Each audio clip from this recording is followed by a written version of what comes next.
Vamos lá, né?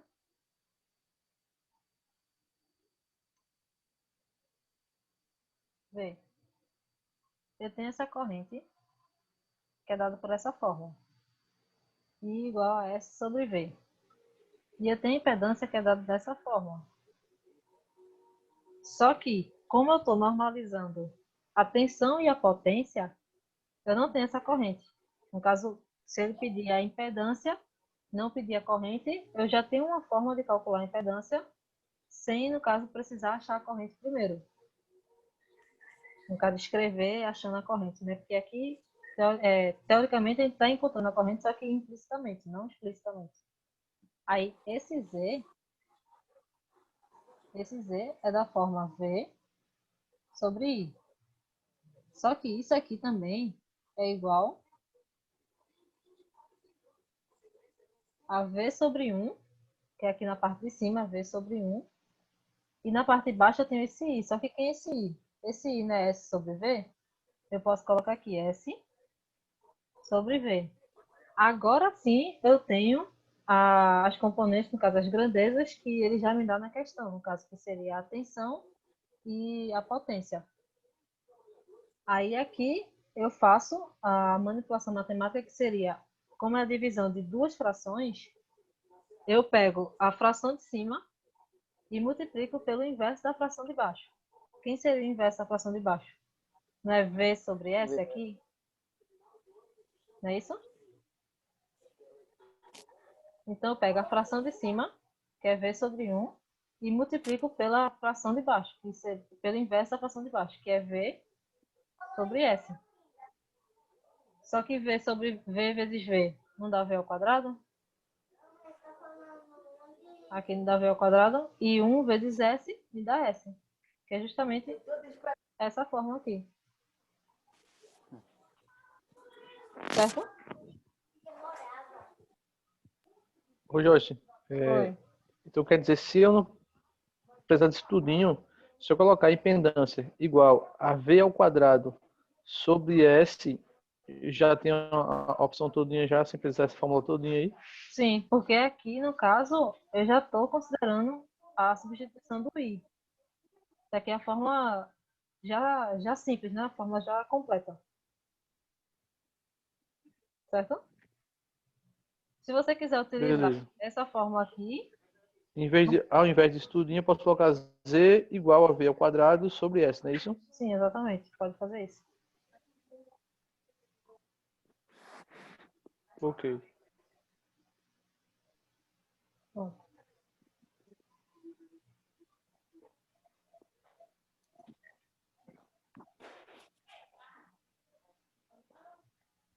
Aí aqui é mais um resuminho de todas essas relações que eu tenho de tensão, potência, impedância, corrente, tudo em PU.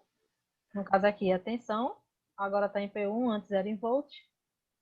A potência agora está em PU, né? Tudo eu vou transformar em PU, mas antes era em VA. A impedância também antes era em ohm e a corrente antes era em ampere. Certo?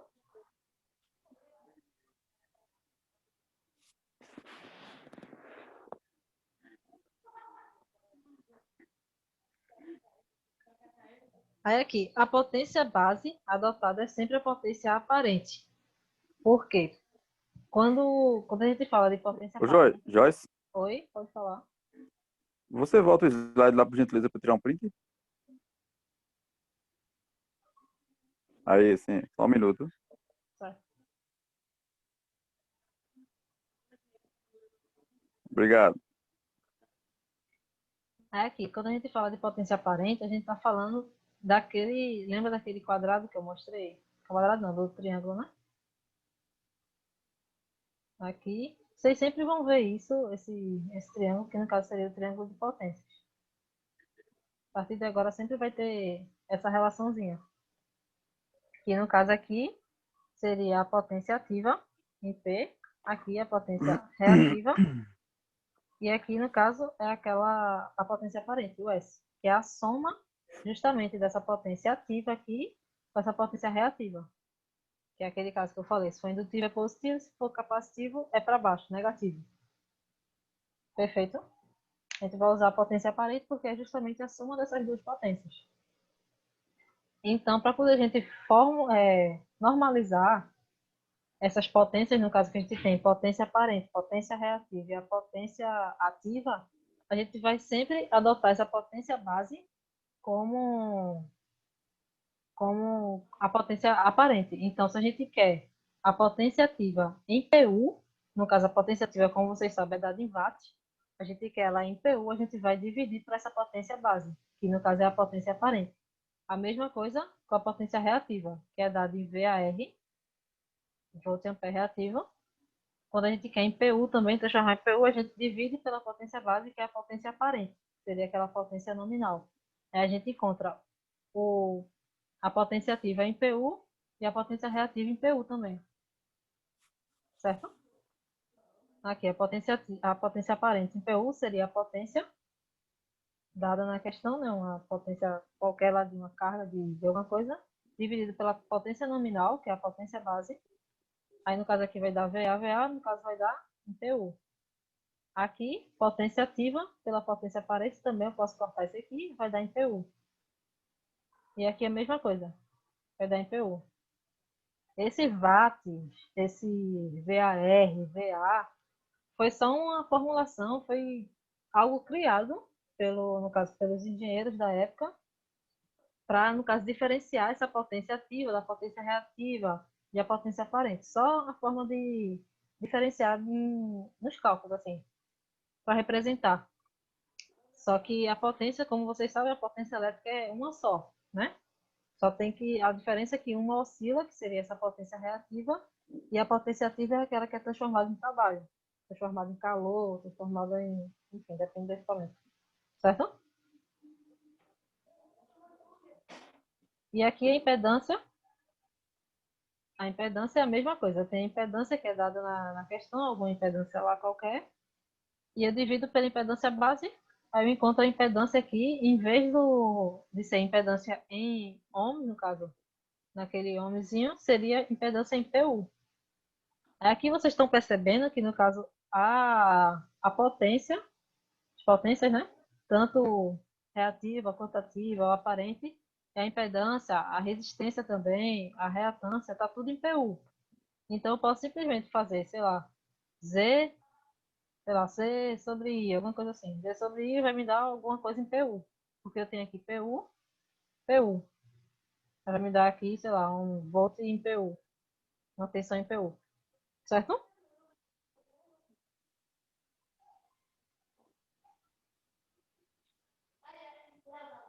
Aí aqui, daquela mesma forma como eu expliquei para vocês sobre o transformador real, que a gente tem aquele modelo de transformador real, que a gente estuda, a gente monta, no caso, considerando as resistências e as reatâncias como as perdas do que eu tenho no transformador, a gente também aqui considera esse circuito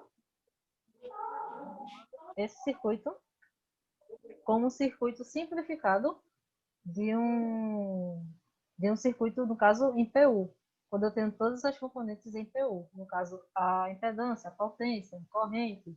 Quando eu tenho tudo em PU, esse é o circuito mais simples de um transformador, certo? Então, aquele transformador todo que a gente tinha anteriormente, ele é transformado nesse simples circuito aqui, certo?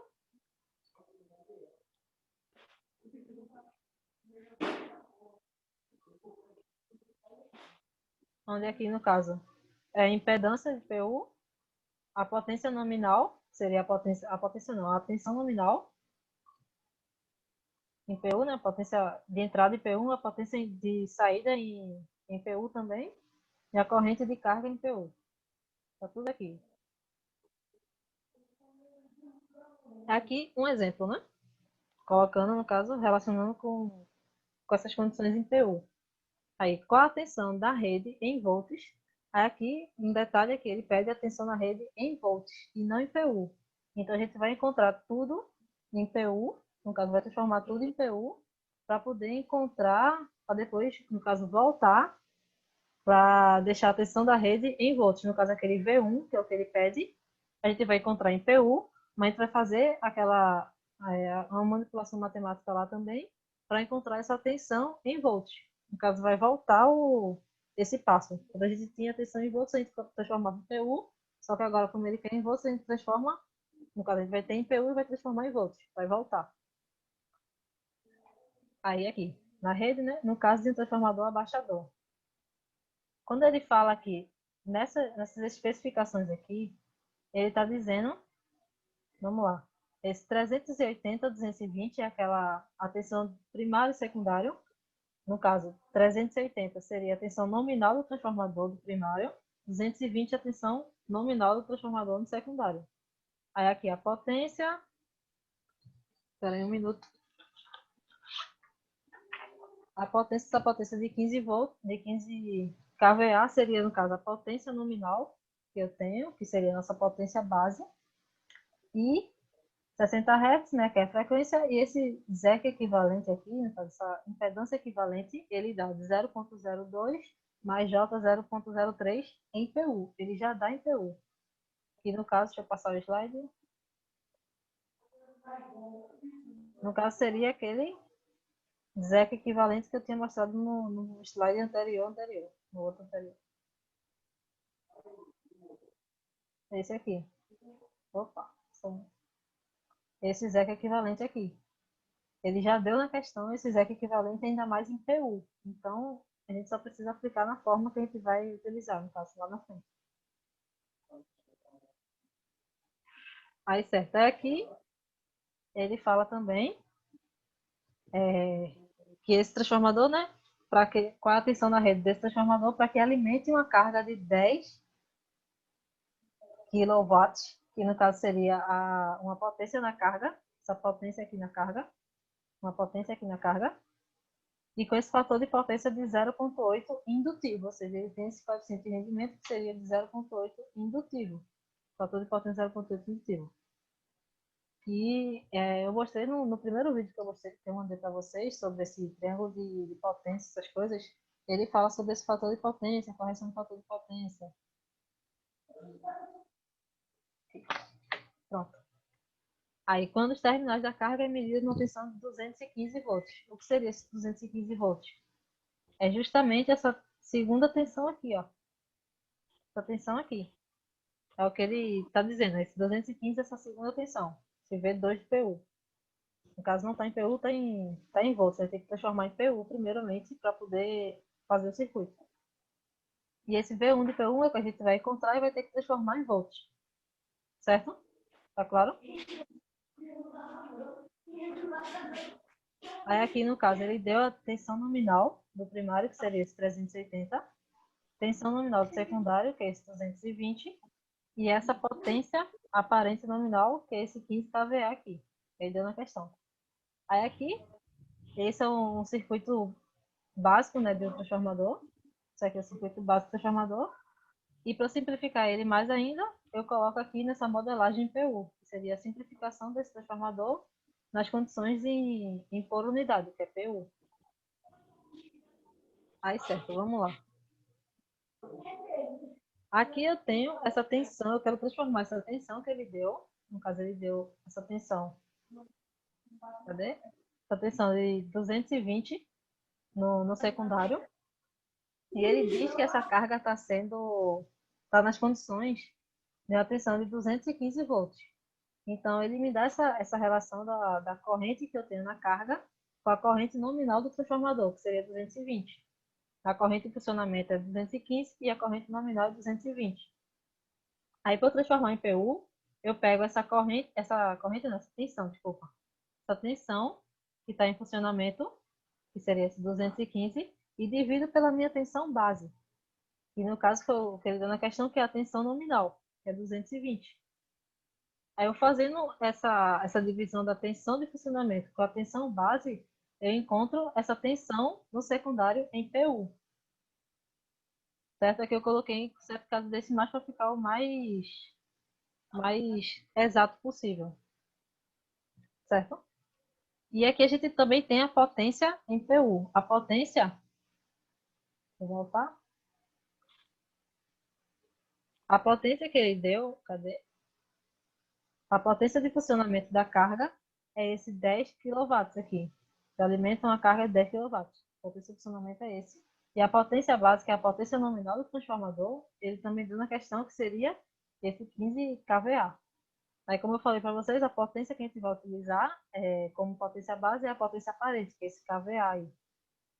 Aí a gente fazendo também, transformando essa potência ativa que eu tenho na carga em potência de PU, eu pego a potência de funcionamento e divido pela potência base. Foi dado na questão. Fazendo a divisão, encontro esse valor aqui também em PU. Certo? Agora que a gente tem, a gente encontrou as tensões, no caso a tensão no secundário e e a potência também no secundário, no caso a potência da carga, né? Em PU, aí eu posso fazer agora encontrar a corrente que eu tenho circulando aqui na carga. Deixa eu voltar o slide. Se eu tenho essa potência aqui na carga, aqui, tem a potência aqui na carga, e eu tenho a tensão que eu tenho na carga, eu consigo encontrar a corrente que passa aqui, fazendo aquela leizinha de potência sobre a tensão, usando essa fórmula aqui. Só que aqui eu estou utilizando tudo em PU, né? Tive que transformar tudo em PU. Certo. Aí, transformando tudo em PU, eu encontro as potências aqui, a potência em PU da carga, que é justamente essa, e a tensão da carga, que é essa daqui. Só que ele me fala que eu tenho esse fator de potência, que eu também tenho que considerar no cálculo, porque ele me dá esse rendimento que eu tenho da carga. Ou seja, ele me dá essa relação de tipo, do funcionamento da carga com o transformador.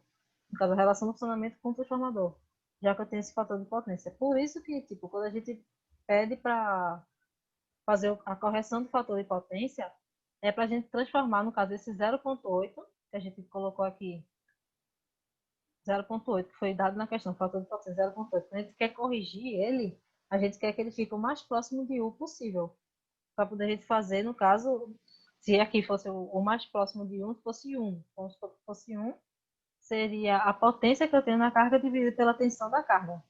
Só que, como eu tenho esse fator de potência, vou colocar o triângulo aqui de novo.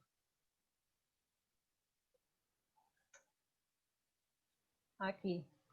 Eu tenho esse fator de potência. Esse fator de potência é justamente esse ângulo aqui, o cosseno desse ângulo. Esse ângulo φ. Se o cosseno desse ângulo, no caso, se esse ângulo chegar a 0, o cosseno de 0 vai me dar 1. Então, esse ângulo daqui,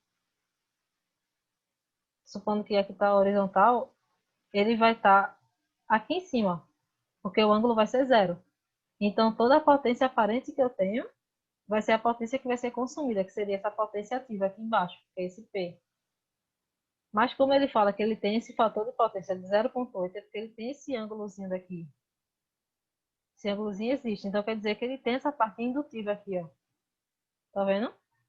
É para fazer a correção do fator de potência, a gente coloca um capacitor aqui e corrige para fazer com que esse ângulo diminua o mais próximo, para ficar o mais próximo possível de 0 e o fator de potência fique em 1. Mas isso aí é outro assunto, isso aí é correção do fator de potência, sobre o fator de potência, aquele triângulo de potência, estudinho, eu mandei o vídeo para vocês. Enfim. Aqui eu encontro a corrente, no caso tem que considerar o fator de potência aqui, certo? Eu encontro essa potência, essa corrente aqui em PU também. Isso aqui é PU. Ver contra a potência, a corrente. Aí, agora a gente vai ter que encontrar o módulo da potência. E no caso a gente vai encontrar a fase dela. Que foi justamente aquilo que eu mostrei para vocês de números complexos. Só que aqui, como não tá, eu não coloquei explícito para vocês, só mais uma forma de mostrar assim como seria feito os cálculos. Eu vou mostrar no próximo slide como é feito mais ou menos esses cálculos de multiplicação e soma de números complexos. Aqui essa fase, ela é dada pelo cosseno a menos 1 de 0,8. Quando eu faço isso, eu encontro esse valor de 36,87 graus. No caso, num círculo trigonométrico aqui, ele está em 36,87 graus. Só que por que ele está para baixo? No caso, está negativo. Está para aqui para baixo. Isso aqui também é outra coisa, é outro assunto.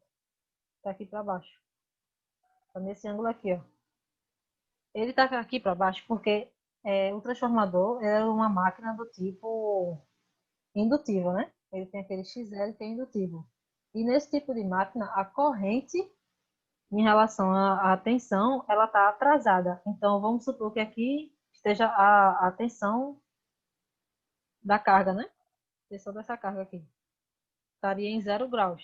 Essa corrente na carga, ela vai estar nesse valor de menos 36,87 graus aqui embaixo. Menos 36,87. Justamente porque quando a gente faz o diagrama fasorial de uma carga indutiva, a gente vê que a tensão ela está adiantada em relação à corrente. Aqui é a corrente e aqui é a tensão. Está adiantada de um ângulo φ, que é esse ângulo φ que a gente encontrou. Se fosse um capacitor, o capacitor é o inverso, no caso.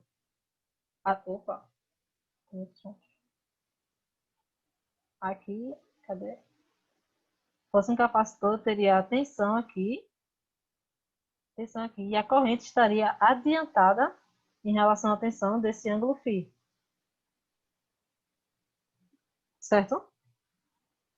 Como o transformador ele é uma máquina indutiva, a corrente vai estar atrasada em relação à tensão.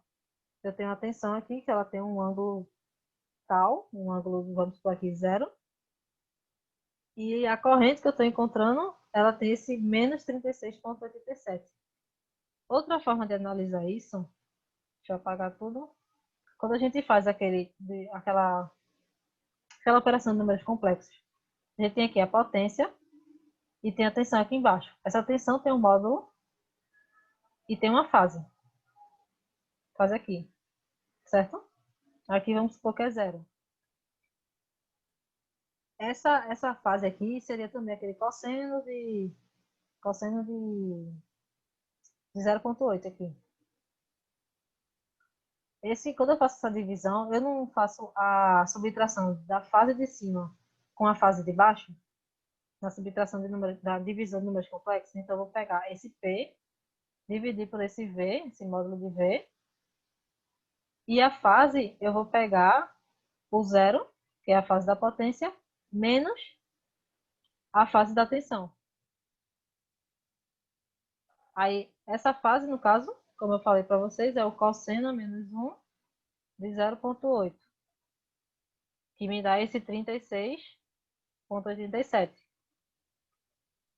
Dá esse ângulo aqui.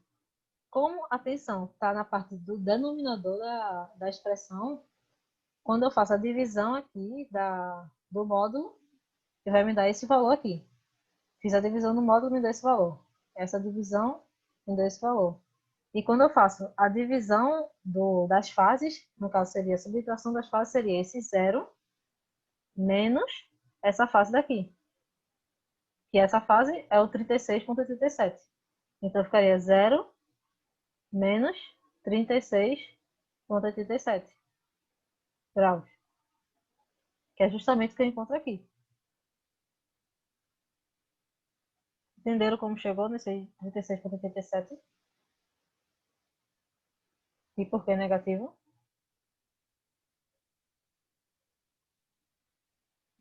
Entendi, não.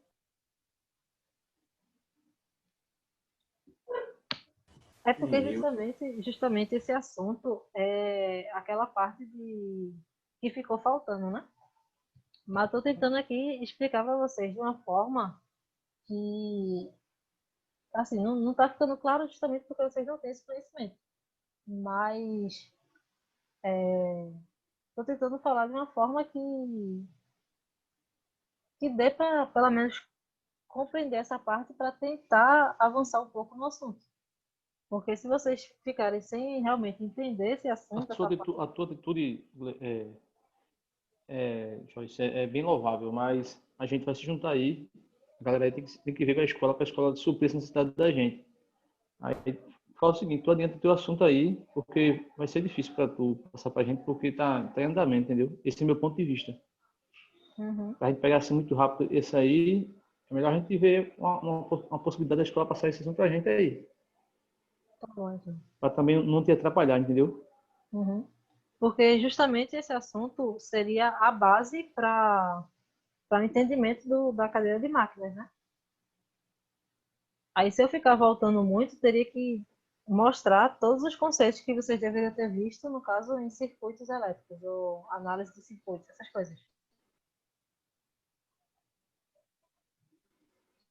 Entendi. E, Você tem tentado ajudar a gente da forma possível. O É, problema é a tentando turma mesmo que não fazer, teve essa aula. Tá dificultando. estou e tentando outra fazer coisa, com se esse que. assunto pelo menos, se esse assunto pelo menos estivesse na nossa apostila, aí a gente poderia estar assistindo a aula, revisando, olhando, estudando pela apostila, mas não tem, né? Eu acredito que esse assunto pode ter na parte inicial da apostila. Não sei como é a apostila de vocês, mas na parte de circuitos e análise de circuitos, alguma coisa assim. E tem essa parte de impedância, capacitor, indutor, potência. Tudo que eu estou falando, assim, que está remetendo a esse assunto anterior, deve estar nesse início da apostila. Vou dar uma pesquisada. Certo, vamos lá, vamos adiantando aqui, né? Aí aqui, justamente por conta disso que eu queria que vocês entendessem a outra parte lá. Porque aqui agora a gente vai encontrar o valor da tensão no primário em PU, não é isso? Só que para a gente encontrar o valor dessa tensão no primário de PU, deixa eu voltar lá para o circuito.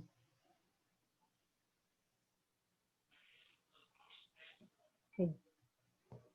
Essa tensão aqui, essa tensão de V de 1 aqui, vai ser justamente a soma dessa queda de tensão aqui, desse V, vamos supor, VA, mais a soma dessa queda de tensão aqui, esse VB. Só que esse VB é justamente esse I, que a gente encontrou, esse I de C da carga, e, não, aqui no caso, esse VB não, esse VA, é o I de C vezes essa impedância que a gente tem aqui, essa impedância ZEC, e esse V de B, tá, deixa eu apagar, esse V de B aqui, esse V2 aqui, foi o que a gente encontrou anteriormente, lá em cima, né? Seria aquele 0,999. Seria esse V2 aqui. Encontrou V2. A gente encontrou I aqui e vai multiplicar pela impedância que ele deu na questão. Certo?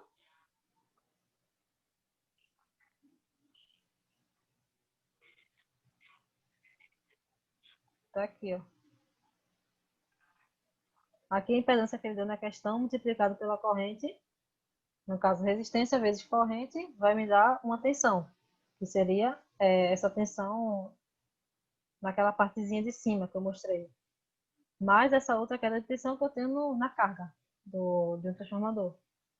Que essa impedância equivalente seria a impedância das perdas que eu tenho no transformador. Mais a impedância que eu tenho, no caso, mais a tensão que eu tenho aqui, a queda de tensão que eu tenho na carga do transformador. Aí aqui é justamente toda aquela manipulação de números complexos.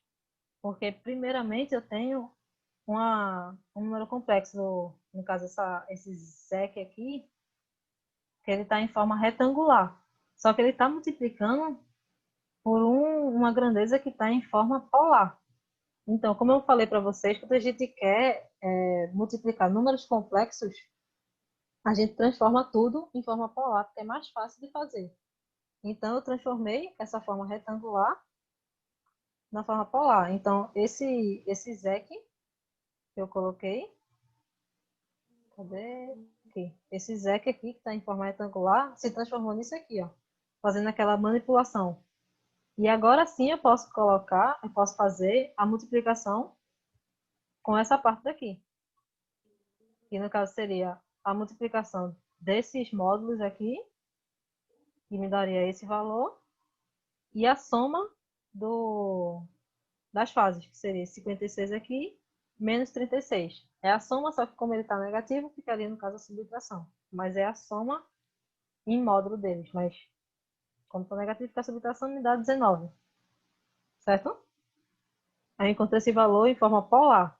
Só que, depois disso, eu vou fazer a soma com o número que está aqui. No caso, esse número, ele está da forma... No caso, ele tem um número real e ele tem essa parte imaginária que é J0. Então, a parte aqui, a parte polar dele, do outro número que eu encontrei, eu vou transformar em retangular para poder fazer essa adição de números complexos. Que eu vou pegar a parte real e vou somar separadamente da parte imaginária. Então, esse número aqui que estava em polar, se transformou nesse número em retangular, fazendo aquelas manipulações, utilizando aquelas fórmulas. Ou fazendo a manipulação na calculadora que usa polar e retangular. Tem uma função na calculadora científica que usa isso. Transformando que eu tenho, esse número que eu tenho em retangular, agora sim eu posso fazer a soma com esse número real que é a outra queda de tensão que eu tenho, que é a queda de tensão na carga, que é o ZC, o V de ZC. Aí eu encontro aqui a forma retangular e faço a soma, que no caso seria a soma desse número real com esse número real, que vai me dar esse valor na forma retangular, e a soma do número imaginário, que no caso seria esse número imaginário junto com aqueles mais J0. Como é zero, então não precisa somar. Então, eu encontro esse valor aqui. Aí, beleza, eu encontrei o valor na forma retangular. Aí eu podia parar aqui, sei lá, se ele pedisse o valor de V1 em PU, sei lá, podia colocar assim. Só que como ele pede o valor de V1 em volts, eu tenho que V de P1, V de P1, PU, é igual a V de funcionamento, V1 de funcionamento, dividido pela tensão base. A tensão base que ele deu na questão foi 380. Aqui seria 380. E esse V de P1 foi justamente o que eu encontrei aqui, certo? E ele quer esse V1 aqui, justamente isso aqui.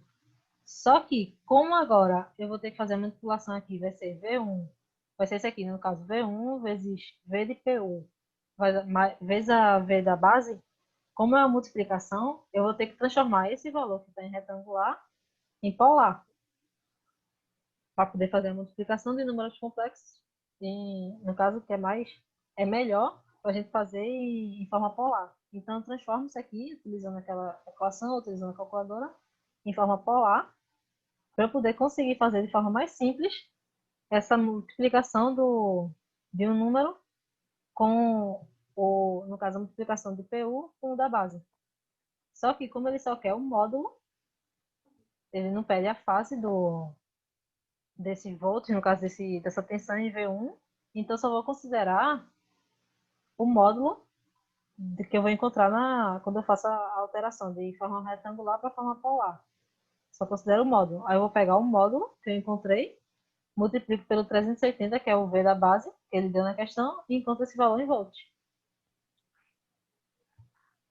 Entendeu?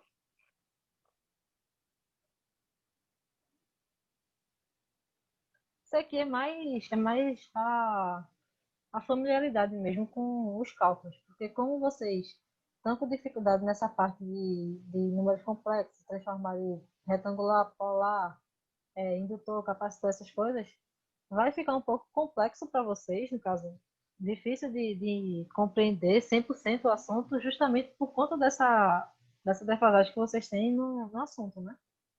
Mas daí é só correr atrás de tentar entender. E como eu falei, estou sempre disponível para tirar dúvida aí. E estou tentando ver formas de fazer com que vocês compreendam pelo menos a parte que vai precisar para a cadeira, caso para a disciplina de máquinas elétricas. Certo?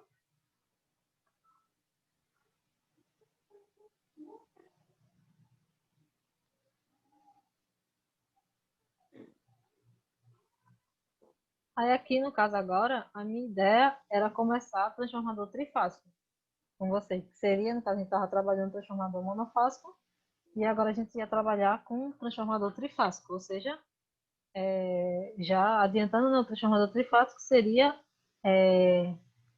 como se eu estivesse associando três transformadores monofásicos em paralelo, em fase, enfim.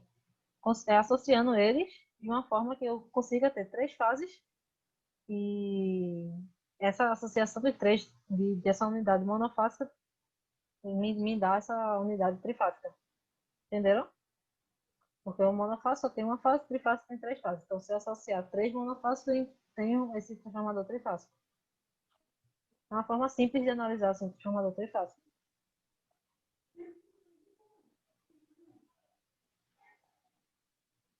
Aí, então, a aula está acabando, falta 2 minutos para essa aula aqui terminar. Eu queria saber de vocês, se vocês querem que eu continue o assunto hoje, no caso é começar o assunto do transformador trifásico hoje, ou se vocês querem que eu comece esse assunto na próxima aula, amanhã, no caso. Porque daí, para não ficar na metade do assunto, não sei. Aí vocês me dizem. Aí seria mais 40 minutos, não era, Joyce? Era. Vamos continuar, vamos continuar. Por mim, continua. Por mim, tudo bem. Tudo bem? Aí, deixa eu só dar uma olhada aqui.